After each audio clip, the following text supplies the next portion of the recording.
अस्सलाम वालेकुम दोस्तों, मैं हूं एजी अब्दुल और आप फनकदा पे स्टेप बाय स्टेप वेक्ट्रिक एस्पायर सीख रहे हैं। लास्ट क्लास में हमने पॉलीलाइन, आर्क और इसके साथ साथ कर्व पढ़ा।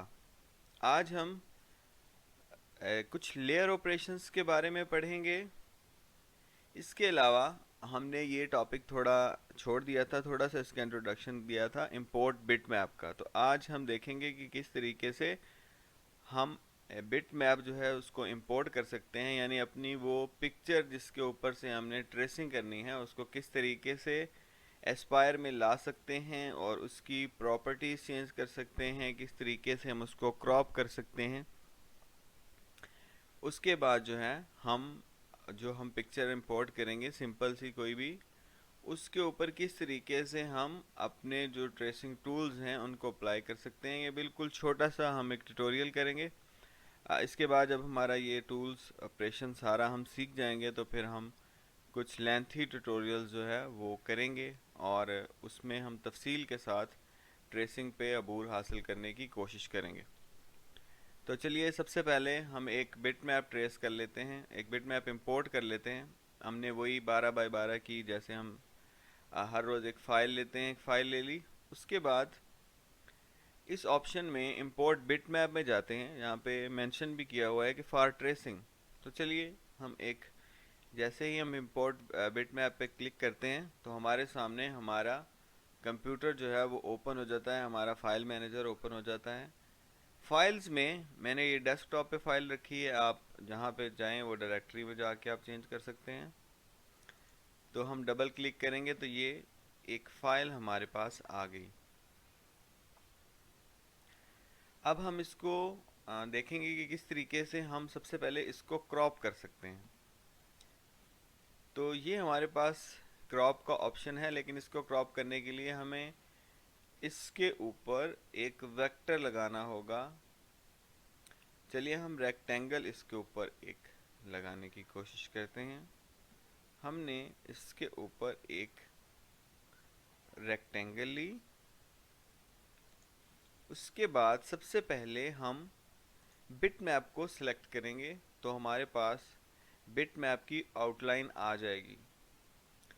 उसके बाद हम शिफ्ट को प्रेस करते हुए जो हमने खुद से एक वेक्टर लगाया है उस पर क्लिक करेंगे तो ये दोनों ही सिलेक्ट हो जाएंगे। दोबारा से बताता हूँ, सबसे पहले आपने बिट मैप के ऊपर क्लिक करना है। जैसे ही बिट मैप सिलेक्ट हो जाए उसके बाद आपने जो खुद हमने वेक्टर लगाया है, जहाँ से आप इसको क्रॉप करना चाहते हैं, शिफ्ट दबाकर उसको सिलेक्ट करेंगे। उसके बाद आप क्रॉप बिट मैप के ऑप्शन में आके जैसे ही इसको क्लिक करेंगे तो हमारा जो बिट मैप है वो क्रॉप हो चुका है। वो बिल्कुल उसकी जो आउटलाइन है वो हमने जो वेक्टर लगाया था उसके ऊपर आ जाएगी। तो चलिए हम अपना जो वेक्टर है उसको डिलीट कर देते हैं। अब हमारे पास सिंपल ये एक बिट मैप जो हमें जिस साइज़ पे चाहिए था उस साइज़ में मिल गया। अब हम देखते हैं कि किस तरीके से हम इसको अपने साइज़ में एडजस्ट कर सकते हैं और फ्री हैंड, और किस तरीके से हम इसमें वैल्यूज़ पुट करके कर सकते हैं। सबसे पहले हम इसके ऊपर क्लिक करेंगे और हमारे पास ये रीसाइज के पॉइंट आ जाएंगे। हम इनको किसी भी एक पॉइंट को पकड़ के इसके साइज़ को चेंज कर सकते हैं। अगर हम इसके अलावा इसके साइज़ को चेंज करना चाहते हैं तो इसको क्लिक करने के बाद हम ट्रांसफॉर्म ऑब्जेक्ट्स में दूसरे नंबर पे सेट सिलेक्टेड ऑब्जेक्ट साइज़ पे जाएंगे और यहाँ से जाके हम इसको अपनी मर्ज़ी का साइज़ दे सकते हैं कोई भी। चलिए साथ हमने ये भी पढ़ लेते हैं कि ये लिंक एक्स वाई क्या है। इसका एक साइज़ एक रेशो पे सेट है हमारी ऑब्जेक्ट का। अगर हम एक साइड को चेंज करते हैं, फॉर एग्जांपल मैं इसको 7 करता हूँ, तो उसके अकॉर्डिंगली कि हमारा जो स्केल है वो ख़राब ना हो, हमारी रेशो ख़राब ना हो, यहाँ पे ऑटोमेटिकली वो रेशो आ जाएगी जो हमारे साइज़ पे सेट हो रही है। तो जैसे हम अप्लाई करेंगे तो ये दोनों साइड से बराबर बढ़ेगा। जैसे अब हमने यहाँ पे 10 किया तो नीचे वाला ऑटोमेटिकली 12 पे चला गया, और हमारे जो ऑब्जेक्ट है उसका साइज़ ख़राब नहीं हो रहा, उसकी शेप ख़राब नहीं हो रही। लेकिन जैसे ही हम लिंक एक्स वाई को ख़त्म करते हैं और हम इसको 5 करते हैं और हाइट जो है उसको 10 अपनी मर्ज़ी से करेंगे, तो देखें हमारी शेप भी ख़राब हो सकती है, और जो ऑटोमेटिक फंक्शन है वो भी काम नहीं करेगा। तो हम इसको क्लोज करके कंट्रोल Z दबाएंगे ताकि ये अपनी वापस पोजीशन पे आ जाए। तो उसके बाद हम मैनुअली इसको सेट करेंगे। इसके बाद हम दोबारा इस पे क्लिक करके देखेंगे कि हम किस तरीके से इसको एडिट कर सकते हैं। ये जो है पिक्चर एडिटर में जाके हम इसको एडिट कर सकते हैं। मेक श्योर कि आपकी जो तस्वीर है वो सिलेक्टेड हो। हम कंट्रास्ट से इसको चेंज कर सकते हैं, ब्राइटनेस इसकी बढ़ा या कम कर सकते हैं। ये आपको उसी सूरत में करना है जब आपकी पिक्चर जो है वो क्लियर ना हो, या आपको लगे कि इसकी थोड़ी ब्राइट हो तो फिर मेरी ट्रेसिंग अच्छी होगी, तो उसी सूरत में आपने इसको चेंज करना है। लेकिन मैं आपको बता देता हूँ कि आप यहाँ से एडजस्टमेंट चेंज करके इसको अपनी जो इसकी लुक है वो उसको अपने हिसाब से एडजस्ट कर सकते हैं। तो हम इसको अप्लाई करके क्लोज कर देंगे। इसके बाद नेक्स्ट ऑप्शन है कि हम जैसे ही कोई टूल सेलेक्ट करते हैं तो देखें ये लाइट हो जाती है पिक्चर। जैसे मैं अब टूल में गया तो ये लाइट होगी, लेकिन हमें थोड़ी डार्क चाहिए, तो हम इसकी प्रॉपर्टीज़ में जाके इसकी जो ये शार्पनेस है इसको एक जगह पे एडजस्ट कर सकते हैं। सिंपल, पहले हमने जितने भी ऑपरेशंस करने हैं उसमें हमारा बिट मैप सेलेक्ट होना चाहिए। जैसे हम इसको सेलेक्ट किया, राइट क्लिक किया, उसके बाद हम ऑब्जेक्ट प्रॉपर्टीज़ में जाते हैं, तो हमारे पास यहाँ पे इसकी एडजस्टमेंट का ऑप्शन आ जाता है। तो देखें जहाँ पे आपको लग रहा है कि इतना ठीक है, मुझे सही नज़र आएगा, इतने पे मैं ट्रेसिंग करना चाहता हूँ, तो आप यहाँ पे रख के इसको क्लोज कर देंगे।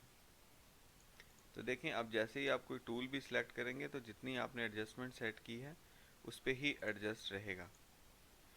उसके बाद हम देखते हैं लेयर ऑपरेशन को। देखें जैसे ही हमने बिट मैप इंपोर्ट किया तो हमारे पास एक बिट मैप की लेयर ऑटो पे जनरेट हो गई। हम ऐड अ न्यू लेयर भी कर सकते हैं, वो हम देखते हैं कैसे कर सकते हैं। उसके बाद लेयर 1 जो है ये डिफ़ॉल्ट लेयर है। जो लेयर सिलेक्ट होगी हम जो भी काम करेंगे वो उसी लेयर पे आएगा।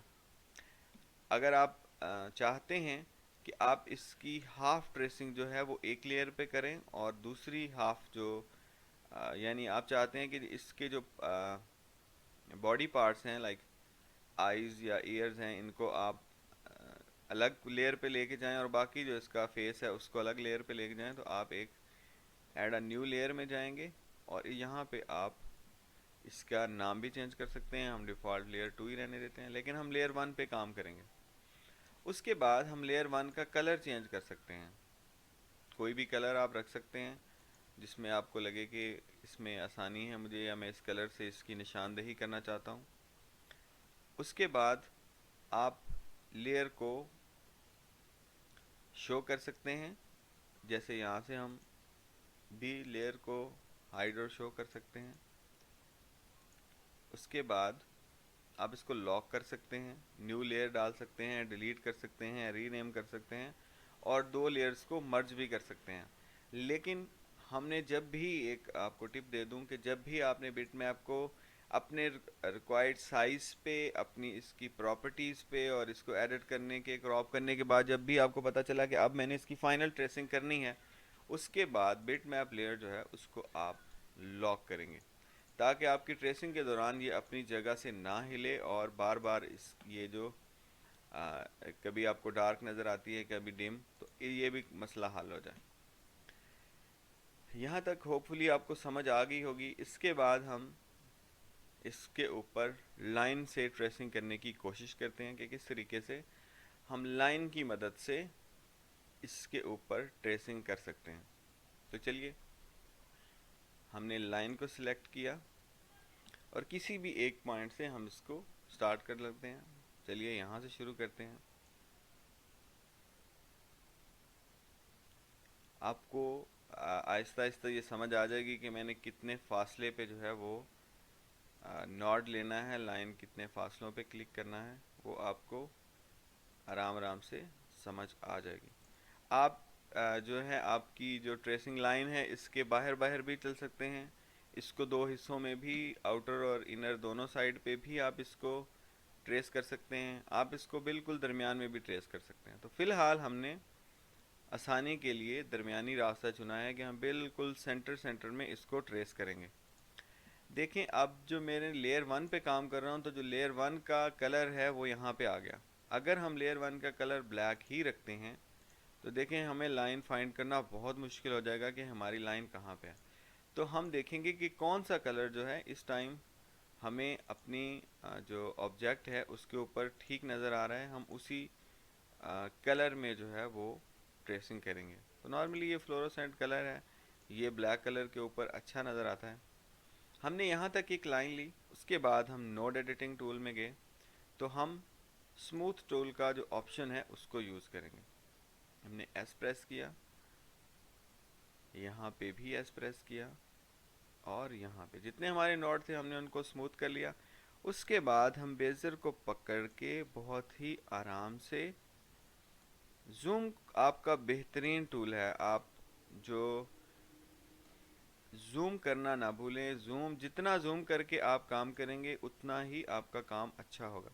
आप नोड के ऊपर क्लिक करके होल्ड करके कहीं पे भी लेके जा सकते हैं, आप सिर्फ डिफ़ॉल्ट पोजीशन पे ही नहीं रख सकते। उसके बाद आपने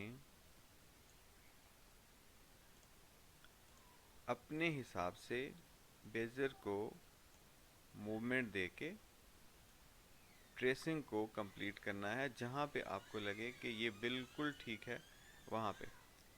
अच्छा, अगर आपका माउस पे होल्ड अच्छा नहीं है और आप जो है वो चाहते हैं कि स्लोली ये हो, तो आप देखें इसके ऊपर एक खाना लगाएं।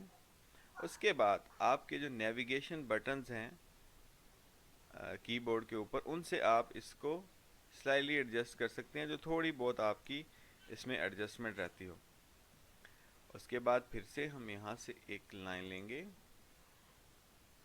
यहाँ पे एक क्लिक देंगे और एक यहाँ पे। तो अभी इस सूरत में जब हमें यहाँ पे शार्प एज चाहिए तो हम इस पे जो स्मूथ टूल है उसको अप्लाई नहीं करेंगे, स्मूथ का ऑप्शन नहीं लेंगे। सिंपली हम यहाँ पे बी प्रेस करके अपने बेजल ले लेंगे और इसको एडजस्ट कर देंगे बेजर की मदद से। देखें यहाँ पे हमें चूँकि शार्प एज चाहिए तो हम यहाँ पे स्मूथ का ऑप्शन यूज़ नहीं करेंगे। जैसे ही हम इसके ऊपर एस प्रेस करेंगे तो देखें हमारा डिज़ाइन कुछ इस तरीके से हो जाएगा, लेकिन हम इसको स्मूथ नहीं कर रहे हैं। इसके बाद हम यहाँ से क्लिक करके सिंपल यहाँ पे क्लिक करेंगे और उसके बाद यहाँ पे जितने कम नॉड लगाएंगे आप, जितने मिनिमम नॉड लगाएंगे उतना ही आपकी ट्रेसिंग अच्छी होगी, और जितनी आपकी ट्रेसिंग अच्छी होगी आपका डिज़ाइन उतना ही शानदार लगेगा। आप एक बहुत ही ज़बरदस्त कॉम्प्लिकेटेड डिज़ाइन बनाते हैं लेकिन आपकी लाइन सीधी नहीं है या उसमें आपने डिज़ाइन के बैलेंस का ख्याल नहीं रखा तो वो बिल्कुल भी अच्छा नहीं लगेगा। और डिज़ाइन की एक खूबी है कि डिज़ाइन में कुछ भी ख़राब नहीं होता, अच्छा या बुरा लुक ज़रूर आ जाता है। तो आपने लुक जो है उसको अच्छी देनी है, उसको अच्छा करने की कोशिश करनी है कि जितना अच्छा आप उसको लुक दे सको। सॉरी। उसके बाद जो है अगर आप देखते हैं कि आप यहाँ पे आर्क यूज़ कर सकते हैं तो फिर आप आर्क का इंतखाब करें, यहाँ से यहाँ तक एक आर्क लें और यहाँ पे आर्क लगा दें। अच्छा, जब आप आर्क लगा दें तो आप चाहते हैं कि मज़ीद आपका डिज़ाइन जो है वो बहुत प्यारा हो, तो आपने सिर्फ आर्क पे कनात नहीं करनी, आपने एन प्रेस करके बी प्रेस करके बेजल लेने और थोड़ा सा एडजस्ट कर देना, सिंपल, ताकि आपका मज़ीद अच्छा हो जाए। अक्सर लोग जो है वो अगर आर्क से काम करते हैं तो जैसी आर्क आ रही है लगाते जा रहे हैं। चले हम एक और आर्क के साथ एक्सपेरिमेंट कर लेते हैं। देखें हमने यहाँ पे एक आर्क लगाई, उसके बाद एक आर्क यहाँ पे लगाए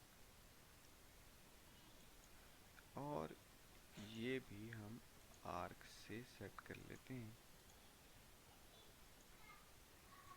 देखिए देखने में कुछ बेटर लग रहा है, ठीक है। आपने इसको इसके साथ मिला दिया, यहाँ से आपने इन दो को भी मिला दिया, अच्छा है। लेकिन इसको मज़ीद हम अपने हिसाब से, जैसे हम नॉर्मली लाइन से ट्रेसिंग करते हुए आ रहे हैं, तो सबसे पहले हमें यहाँ से इसको जॉइंट करना होगा। जॉइंट का ऑप्शन हम तफसील में भी पढ़ेंगे, लेकिन फ़िलहाल ये क्लोज का इसका ऑप्शन है। इसके बाद हम इन दोनों दो वेक्टर्स को सिलेक्ट करके आप जॉइंट कर सकते हैं। फिर उसके बाद नेक्स्ट को सिलेक्ट करें, जॉइंट कर दें। अभी हमने एन प्रेस करेंगे तो ये सारी हमारे पास एक आ गई। सबसे पहले हम इस पे बी प्रेस करके बेजर निकालेंगे और सिंपली थोड़ा सा एडजस्ट करेंगे जहाँ पे हमें ज़रूरत है। फिर यहाँ पे हम बी प्रेस करके जितना हमें ज़रूरत है उतना हम इसको एडजस्ट करेंगे, बिल्कुल माइनर, ताकि अगर हमने टाइम बचाया है और आर्क के साथ इसको करने की कोशिश की है तो उसके बावजूद भी ये फील ना आए कि आपने इसमें बहुत ही काम चोरी की है या इसको सही तरीके से स्मूथ ट्रेसिंग नहीं की। तो होपफुली आपको आर्क और लाइन दोनों का यूज़ साथ साथ पता चल रहा होगा। अभी हम लाइन से ही आगे बढ़ने वाले हैं। सिंपल आपने यहाँ पे क्लिक किया, एक क्लिक यहाँ लें, यहाँ लें। लाइन का ये फ़ायदा है कि आप इसको जब चाहें आर्क में कन्वर्ट कर सकते हैं। सिंपल जहाँ पे आपको आर्क चाहिए हो आप वहाँ पे आर्क ले लें, जहाँ पे आपको ये लाइन में ही यूज़ करनी है वहाँ पे आप लाइन ले लें। हम ये भी एक्सपेरिमेंट करके देखते हैं कि किस तरीके से हमने जब लाइन से ट्रेसिंग की है और हमें आर्क की ज़रूरत है तो हम क्या करेंगे।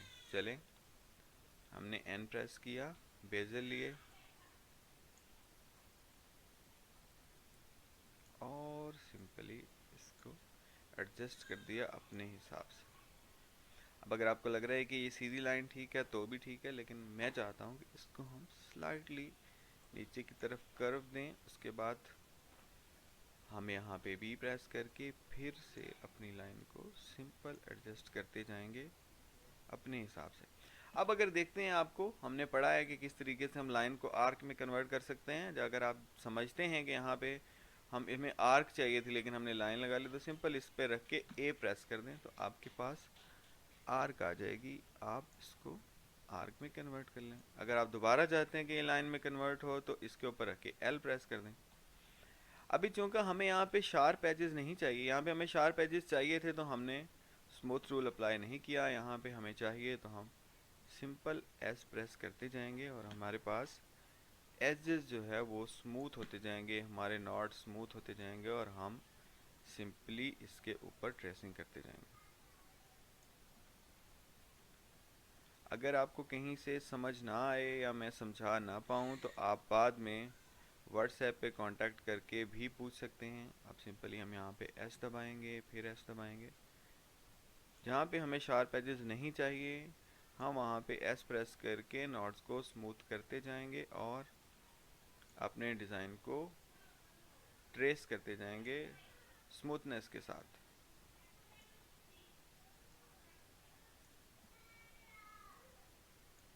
लेंज यहाँ तक हमारा डिज़ाइन जो है वो ट्रेस हो गया। अभी इसी तरीके से अब जो हमारी ये सेंटर वाली लाइन है इसको भी हम लाइन की मदद से ट्रेस कर लेंगे। तो जैसे जैसे ही आप इसमें ट्रेसिंग पे आपकी प्रैक्टिस अच्छी होगी आपको पता चलता जाएगा कि मैंने कहाँ पे नॉड लेना है, कहाँ पे पॉइंट लगाना है कि मेरा आसानी से एडजस्ट हो जाए। और अगर आप ट्रेसिंग के दौरान आपका नॉट सही जगह पे नहीं आया तो सिंपली आप उसको उठा के किसी भी जगह पे लेके जा सकते हैं। तो नॉर्मल हम एस प्रेस करते जाएंगे। आर्क से जब आप ट्रेस करेंगे तो इतनी अच्छी स्मूथनेस नहीं आएगी आपके डिज़ाइन में। टूलिंग के दौरान, जब आप मशीनिंग के दौरान भी या कटिंग के दौरान आपका जो मशीन है उस पर भी अब बोझ पड़ेगा और डिज़ाइन में स्मूथनेस नहीं आएगी। जब तक आप उसको जॉइंट करके और उसको स्मूथ नहीं करेंगे। तो वो एक लंबा काम है। लाइन जो है वो बेस्ट टूल है ट्रेसिंग के लिए, मैंने आपको पहले भी बताया है। उसके बाद हमने यहाँ से एक और लाइन ली और सिंपली एन प्रेस करके हमने बेज़ल लिए, और उसके बाद जो है आपने ये लाइन ट्रेस कर दी। उसके बाद हम यहाँ से एक इसकी आई को ट्रेस करने के लिए लाइन लेंगे। आपने चीज़ों को ऑब्ज़र्व करना है, बताने से इतनी समझ नहीं आती जितनी कि चीज़ों को ऑब्ज़र्व करने से आती है कि एक्चुअली प्रैक्टिकली क्या हो रहा है, किस तरीके से इसकी लाइन वर्क जो है उसके ऊपर हम काम कर रहे हैं।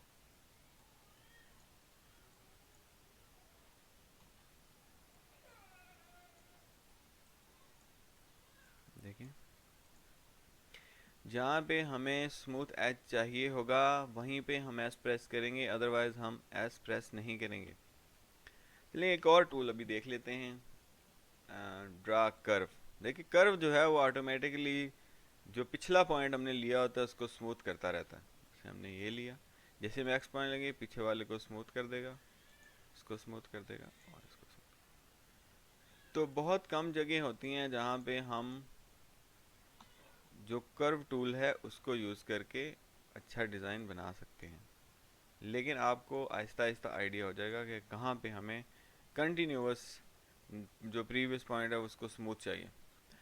अभी देखें, हम जैसे ही बिट मैप को हाइड करेंगे तो हमें हमारी ट्रेसिंग जो है वो हो चुकी है, लेकिन हमें ये सही दिखाई नहीं दे रहा, तो हम सिंपली लेयर 1 का कलर जो है वो अगेन ब्लैक कर देंगे, तो हमारी ट्रेसिंग जो है वो हमारे सामने आ जाएगी। होपफुली आपकी इसको समझ आई होगी और आप जो है इसको अच्छे तरीके से अगर खुद ट्रेस करना चाहें तो ट्रेस कर सकते हैं। कोई भी और ऑब्जेक्ट लेके उसको ट्रेसिंग पे ट्राई कर सकते हैं। आज का जो हमने ये ट्यूटोरियल किया इसका बेसिक पर्पस जो था वो ये था कि किस तरीके से हम जो लाइन आर्क और कर्व है उसको अपने डिज़ाइन के ऊपर अप्लाई करके ट्रेसिंग कर सकते हैं। इसके बाद जब हम सारे टूल्स पढ़ लेंगे तो हम बड़े ट्यूटोरियल जो लेंथी या जो हमारा एक्चुअल काम है उसके हवाले से जाली कटिंग और ऐसी चीज़ों की ट्रेसिंग सीखेंगे। हम ज्योमेट्रिकली भी सीखेंगे कि किस तरीके से हम ज्योमेट्रिकली अपना डिज़ाइन बना सकते हैं। बहुत सारे जो चीज़ें हैं उनको स्टेप बाय स्टेप हम सीखेंगे, कोई भी चीज़ उसको स्किप नहीं करेंगे ताकि आप एक अच्छे डिज़ाइनर बन सकें, और होपफुली जितना आपको सिखाया जाए उतना कम से कम आप काम ज़रूर कर सकें। बाकी जैसे जैसे आप प्रैक्टिस करेंगे वैसे वैसे आपका होल्ड अच्छा होता जाएगा। नेक्स्ट क्लास तक के लिए इजाज़त दीजिए। अल्लाह हाफिज़।